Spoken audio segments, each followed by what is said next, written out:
We currently have a mask mandate for all staff at every level and students who are not eligible for vaccination in grades K through 5. COVID cases in our area are running at 2.5 times the number they were at the same time last year and trending up.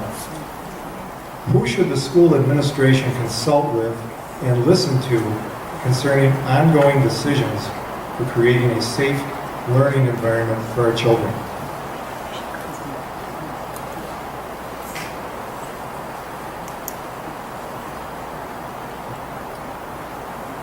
Well, our school district has a COVID response team, and I have heard concerns of who's on that advisory team in response of making sure that it has a variety of perspectives and individuals.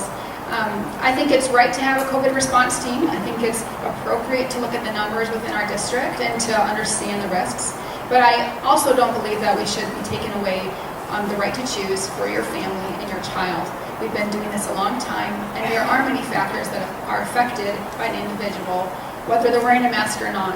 And I think, I've heard of a family who had a young child with cancer, and when that child had cancer and they were concerned about a suppressed immune system, that child wore a mask. The people around them weren't expected to, but because it was a concern for that child, they wore a mask. And so I think it's very fair if you choose that that's best for you, you have the right to make that decision, and you should be respected. But if you don't believe that that's necessary, I think that we should have the freedom to decide. But as far as, go back to the question, yeah, it's appropriate to have a COVID response team, but I think that our school board should be willing to listen to the desires of the community and to give freedom for each family to decide.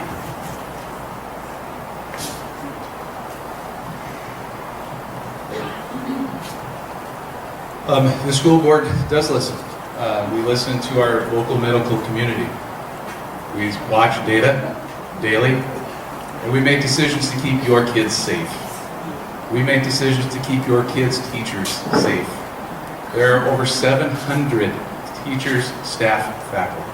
There's over 4,100 students in the district. That's 5,000 people that we're accounted for. And as a board member, you are personally liable. So at the end of the day, if we don't make hard decisions based on factual data from your local medical community, we're in trouble. If you start making decisions on opinions or the way I feel about something, I don't like masks. I told you that. I don't like masks.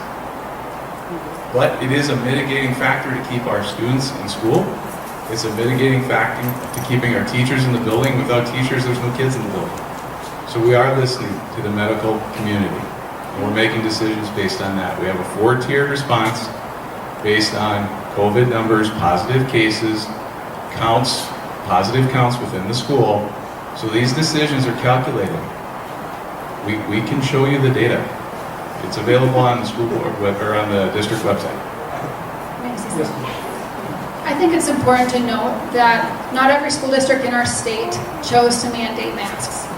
And Sauk Rapids, Big Lake, Osakis, Minnewaska, Brandon Evansville, Parker's Prairie, they all have it an option for a family to choose what's right for them. I appreciated that Osakis has a temperature monitor outside of their school that notifies them by email if a student has an elevated temperature, and they check on it immediately. There's different ways that we can care for that and still value the choices, because it's not a one-size-fits-all issue. And also the fact that we have tiers. Tier 3 first stated that it was recommended for masks, and a week later when the requirement came for K through 6, it said that it was required, and we're still within the same tier, and that's concerning to me.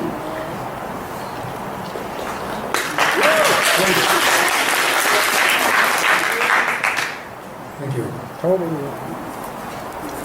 Next question is somewhat related.